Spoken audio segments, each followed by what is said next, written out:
Nos últimos dias, o mercado cripto está em correção, descrença, muitas pessoas jogando a toalha, decretando bear market, dizendo que não tem nenhuma inovação no setor, que Ethereum morreu, que Bitcoin morreu. Então, no vídeo de hoje eu vou falar sobre Ethereum, especialmente sobre Ethereum, e quais são os drivers importantes que estão acontecendo neste exato momento dentro da rede Ethereum, que as pessoas estão deixando de lado, e conectar dois pontos do universo tradicional que tem ligação. Uma tem ligação direta com a Ethereum e um segundo que ainda está nebuloso, mas desenvolvendo nesse vídeo vocês vão entender do porquê que eu vou falar sobre isso. Então, antes de mais nada, apresentar aqui alguns dados em relação à rede da Ethereum, que nos últimos dias está batendo altas históricas em utilização e etc. Então, vou separar aqui em 4 pontos. Então, só recapitulando, 4 pontos em relação à rede e 2 pontos em relação ao ecossistema tradicional. Está realizando uma simbiose com a rede Ethereum. Então, o ponto número 1 é a explosão de novos usuários que estão aparecendo dentro da rede nesses últimos dias. Os valores que superam 300 mil carteiras criadas por dia, então é um ritmo de aceleração jamais visto dentro da rede, superando inclusive o ritmo de criação do boom que tivemos em 2021, por exemplo, com NFTs.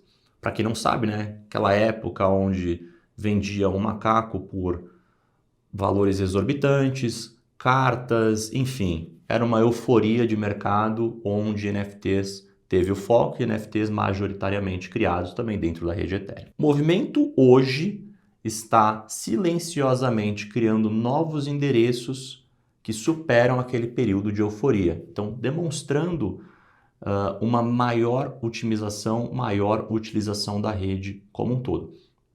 E aqui um ponto importante é que essa explosão de novos endereços aconteceu depois de um novo upgrade que aconteceu na rede Ethereum chamado Fusaka. E esse upgrade, em específico, otimizou algumas questões de velocidade e utilização da rede. Não vou entrar aqui em muitos termos técnicos, mas em linhas gerais foi uma atualização, uma evolução da rede Ethereum como um todo. O segundo bloco, o segundo tema também que atingiu novas métricas históricas é a quantidade de Ethers alocados dentro do staking, ou seja, Ethereums travados na rede para receber o benefício de renda passiva, entre aspas, que a rede fornece para aqueles que travam seus Ethers dentro dela e, portanto, recebem uma recompensa. Hoje, 30% de todos os Ethers em circulação estão travados dentro da rede. Isso demonstra que a comunidade, os investidores e etc.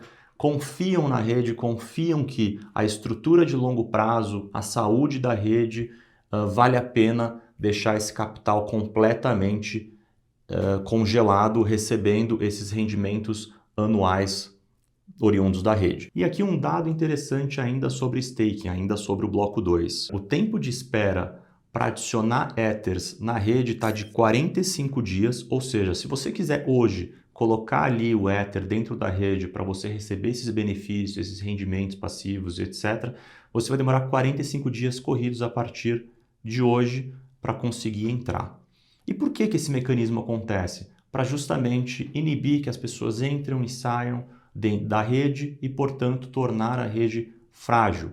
E a porta de saída, por outro lado, está zerada. Então, reforçando o que eu comentei anteriormente aqui, as pessoas estão confiando na rede Ethereum, os institucionais estão confiando na rede Ethereum para ter esse rendimento passivo.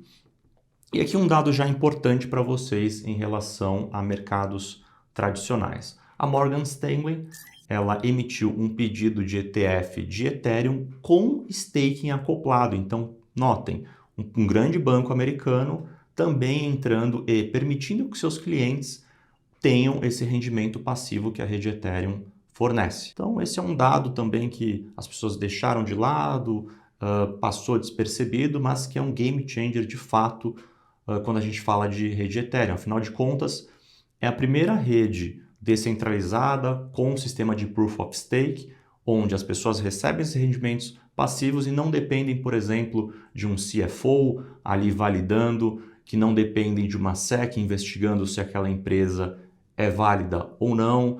Então, é uma nova classe de ativos surgindo que eu gosto de chamar que é um digital yield, ou seja, um yield digital onde a validação, a transferência e toda a estrutura econômica é previamente regulada, ou melhor, validada e auditada por todos os pares da rede e não de determinados players do mercado que podem trazer uma fragilidade ali por algum polo ser corruptível ou não. O terceiro bloco é que a rede nunca esteve tão ativa.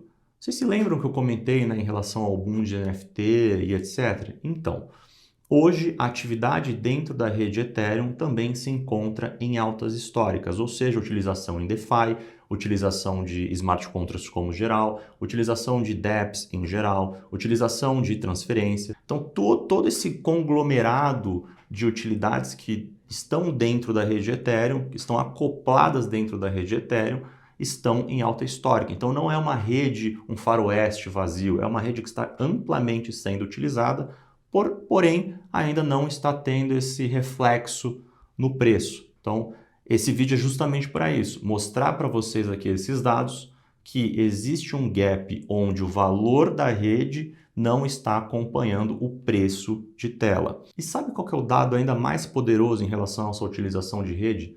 No último quarter de 2025, a gente teve, só no último quarter, 8 trilhões de dólares de volume utilizando a rede Ethereum em stablecoins. Então, 8 trilhões de dólares utilizando stablecoins dentro da rede Ethereum. Isso é mais do que, por exemplo, a Visa, é mais do que, por exemplo, a Mastercard no mesmo período. Então, a utilização de stablecoins está sendo amplamente utilizada na rede Ethereum e que também em 2025 o Brasil foi um dos países que mais utilizaram stablecoins. Por quê? Porque é uma via fácil de remessas internacionais, utilização no dia a dia e até mesmo por cartões de crédito cripto que você consegue ali colocar stablecoin dentro, viajar para qualquer país que seja, passando ali na bandeira Visa, sem nenhum problema de, por exemplo, IOF. E aí você deve pensar, mas stablecoin pode ter um volume fake, compra e venda de um ativo, volumes fakes dentro de corretoras e etc. Mas aqui eu trago também alguns dados interessantes. De 2024 até 2025, houve um 43% de crescimento na emissão de stablecoins, ou seja, mais utilização de stablecoins. Ethereum domina em aproximadamente 60%, a rede Ethereum, 60% a emissão dessas stablecoins. 65% de RWA, que também fazem uso, por exemplo, de stablecoins, né, nas transferências e etc., são dentro da rede Ethereum. E o quarto bloco aconteceu há poucos dias atrás, dia 19 de janeiro, onde a New York SE anunciou que está criando uma plataforma tokenizada para ações, títulos e etc., eliminando, por exemplo, o tempo de comercialização que a gente observa hoje de segunda a sexta nos Estados Unidos. Ou seja, vai ser um mercado 24/7 com ativos tokenizados, ações, títulos e etc., tudo tokenizado. E aqui um ponto crucial, eles não anunciaram qual blockchain vão utilizar, muito pelo contrário, eles falaram o seguinte, vamos utilizar múltiplas blockchains. Então, notem, de todas essas informações que eu passei agora, Ethereum sendo a maior, melhor em ativos tokenizados, maior emissão de stablecoins, volume de 8 trilhões só em stablecoins, atividade da rede alta histórica, staking em alta histórica, Morgan Stanley entrando. Então, 6 blocos de informações, dentre outras acontecendo, mas eu separei aqui só essas 6 informações. Então é claro, pelo menos para mim, que a New York SE estará integrando a rede Ethereum dentro da sua plataforma e que, na minha opinião, também será a blockchain com maior utilização por conta de todos esses dados que eu comentei aqui. Então, ela hoje é a maior rede descentralizada, de fato descentralizada contra os seus pares, e aqui eu não coloco contra o Bitcoin, porque são redes com propostas distintas.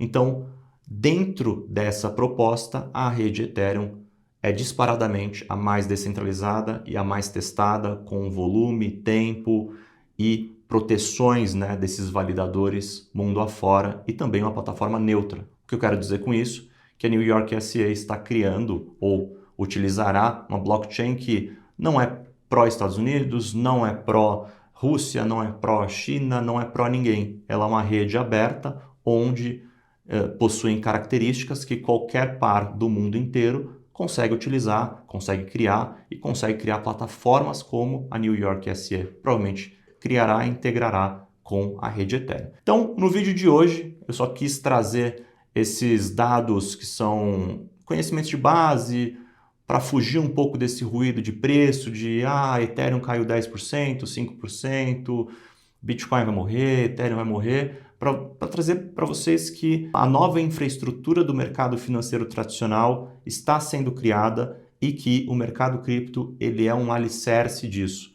Ele será utilizado para isso. Então eu espero que tenha sido um vídeo muito proveitoso para vocês absorverem esse nível de conhecimento. Obrigado e até a próxima.